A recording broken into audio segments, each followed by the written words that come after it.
es una auditoría? La auditoría es el proceso de verificar que la información que ofrece una institución se corresponde con la realidad de las actividades que se han hecho de acuerdo a los planes y que ambas cosas se ajustan a la normatividad legal de una empresa. La auditoría de activos. La auditoría del activo es la parte de la auditoría contable que revisa las cuentas de activo, tanto corriente como no corriente. Los activos de una empresa son el conjunto de bienes y derechos de los que ésta dispone o puede disponer, tanto a corto como a largo plazo. El procedimiento aplicable es para la auditoría de activos. Esta es una que es el documento por pagar, que básicamente es aquel que consta la promesa de pagar incondicionalmente a una fecha determinada cierta cantidad de dinero. Las cuentas por pagar. Las cuentas por pagar son las cantidades en deuda de una compañía a los acreedores por los servicios o bienes adquiridos. Si una tienda recibe bienes en adelantado sobre el pago, la compra se sitúa en el archivo de cuentas por pagar. Las cuentas por pagar pueden corresponder a mercancías, servicios privados o públicos. También está el comprobar que están valuados adecuadamente, verificar que están adecuadamente presentados en los estados financieros.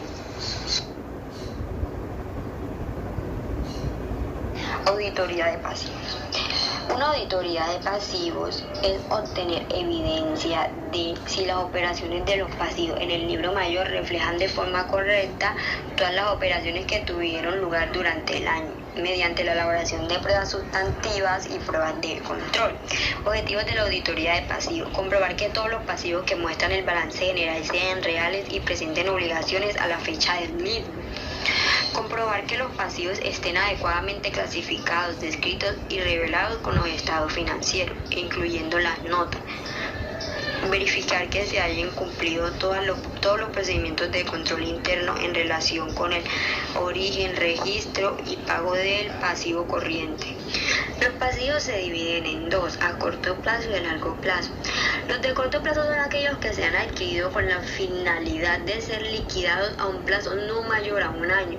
Normalmente estos se pueden utilizar para cubrir necesidades o deficiencias en el flujo de efectivo en la operación. A largo plazo están representando por las deudas cuyo vencimiento sea superior a un año. Se originan de la necesidad de financiamiento de la empresa, ya sea para la adquisición de activos fijos o cancelación de bonos u obligaciones. Procedimientos sustantivos en el proceso de compras, cuentas por pagar y desembolsos. El objetivo global es evaluar si los saldos de las cuentas relacionadas se presentan de acuerdo con las normas aceptadas. Por lo general se evalúan las siguientes transacciones, que son: adquisición de bienes y servicios, desembolsos en efectivo, devolución y descuentos en compras.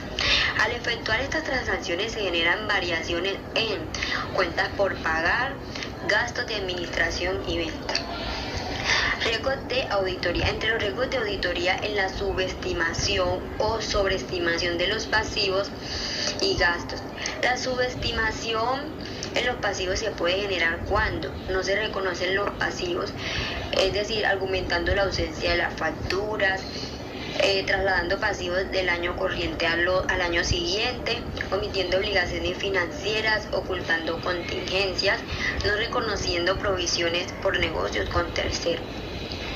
La sobreestimación en pasivos se puede generar cuando se registran compras ficticias.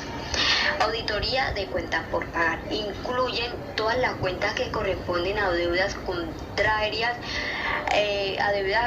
contrarias por las compras de mercancías necesarias para el desarrollo de la actividad de la empresa.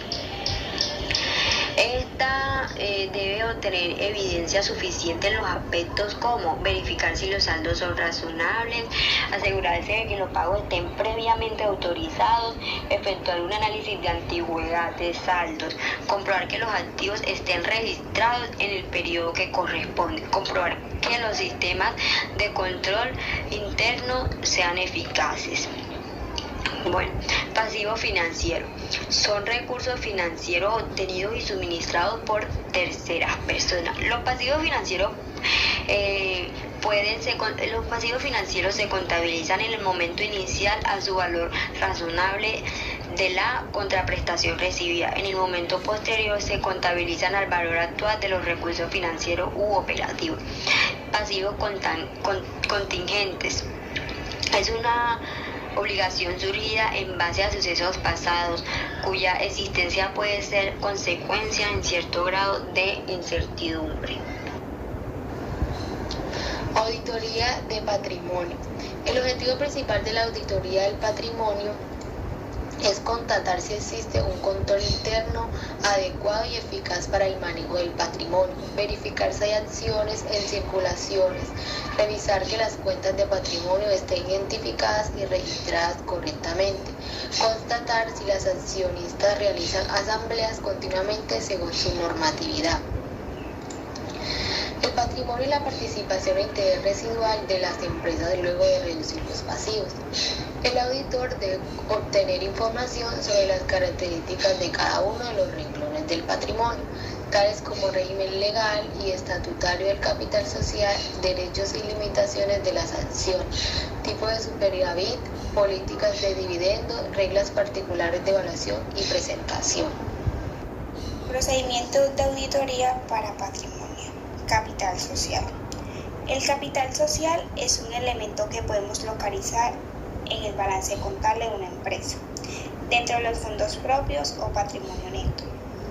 Su principal función es actuar como una garantía por parte de la empresa frente a terceros. Reserva legal. La reserva legal es una forma de ahorro obligatoria para las sociedades comerciales que establezca la ley. Dicho ahorro consiste en la retención parcial del beneficio obtenido por la sociedad, cuya finalidad radica en aumentar el patrimonio de esta última. Utilidades retenidas. Las utilidades retenidas es la parte de los dividendos obtenidos por una empresa que no se reparten entre sus socios o accionistas. Las utilidades retenidas corresponden a las utilidades o dividendos de la empresa que permanecen en la empresa. Esto es, no se reparten entre sus socios o accionistas. Utilidad del periodo, también conocida como utilidad del ejercicio o utilidad neta. Son los recursos generados por la entidad y se determinan por la diferencia entre los ingresos menos los gastos del último periodo que se está informando. No obstante, si los gastos resultaran mayores que los ingresos, se hablaría de pérdida del ejercicio o pérdida neta. La utilidad del ejercicio se debe sumar a las utilidades retenidas. Sin embargo, para reconocer el resultado del periodo se presentan por separado. Dividendos. Los dividendos son la parte de los beneficios corporativos que se le asignan a los accionistas. Las empresas más estables eligen mantener el equilibrio reinvirtiendo un porcentaje y pagar el resto como dividendos, lo que puede hacerse en efectivo o en forma de acciones. Por otro lado, los dividendos pueden compensar el precio de una acción que no se mueve demasiado, proporcionándoles en cambio a los accionistas un ingreso. Revaluación de activos. La revaluación de activo es el aumento del precio de los bienes o productos. Este término se utiliza especialmente para la revaluación de la moneda, en donde significa un aumento del precio de la moneda local en relación con una moneda extranjera bajo un tipo de cambio fijo. Ganancia o pérdida por inflación. Es la pérdida persistente del poder adquisitivo de la moneda. Por lo tanto, si la inflación es la pérdida del poder adquisitivo de la moneda, la forma de medirla será computando el aumento promedio de los precios de los diferentes bienes y servicios. Revelación de inversiones. Están representadas por valores negociables o por cualquier otro tipo de instrumento de inversión, convertibles en efectivo en el corto plazo y tienen por objeto normalmente obtener un rendimiento hasta el momento en que estos recursos sean utilizados por la entidad. Los valores negociables son aquellos que se cotizan en bolsas de valores o son operados a través del sistema bancario. Aportes por capitalizar. Los aportes pendientes de capitalización es la cantidad recibida por una compañía de candidatos que desean comprar sus acciones. es el dinero recibido con respecto a una oferta pública inicial de acciones. Ese dinero puede ser más o menos que la cantidad real anticipada con respecto al número de acciones que flotan. Los papeles de trabajo. El trabajo del auditor queda anotado en una serie de papeles que constituyen en principio la prueba material del trabajo realizado. Además, en ellos se deja constancia de la profundidad de las pruebas, de la suficiencia de los elementos en que se apoyó la opinión.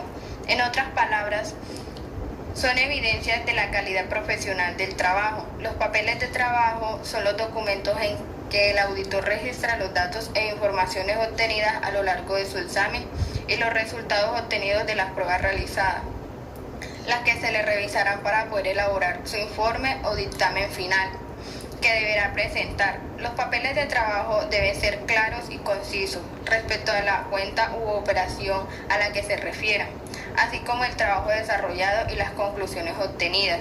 Esto se logra estableciendo un mínimo de elementos que es conveniente tener en cuenta al elaborarlos. Objetivo: es ayudar al auditor a garantizarle a su cliente y tercero que su encargo de auditoría se realizó en forma adecuada, de acuerdo a las normas establecidas. Además, facilita la planeación, ejecución, supervisión y revisión del trabajo de auditoría. Normas de control interno.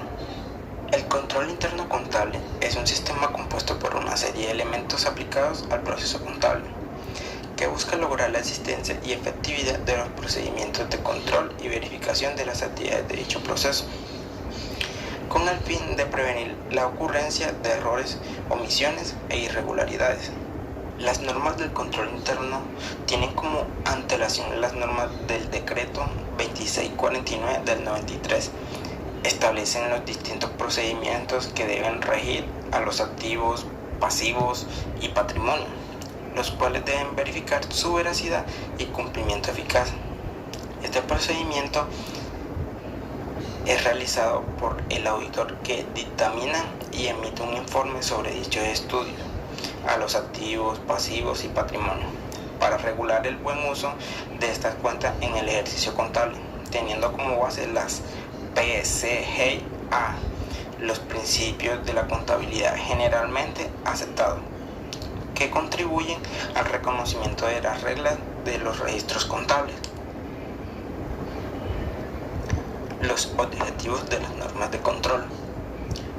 El control interno está orientado a cumplir con el ordenamiento jurídico, técnico y administrativo, promover eficacia y eficiencia de las operaciones de la entidad y garantizar la confiabilidad y la oportunidad de la información, así como la adopción de medidas oportunas para corregir las deficiencias de control. Como primer objetivo tenemos evidenciar las normas y el procedimiento de control a los activos, pasivos y patrimonio, reconociendo las normas técnicas del decreto 2649 del 93, las PCGA. Como segundo objetivo tenemos analizar las distintas cuentas en el ambiente del control interno contable para reconocer la veracidad, eficacia de los hechos contables y sus distintos procesos en el ciclo contable.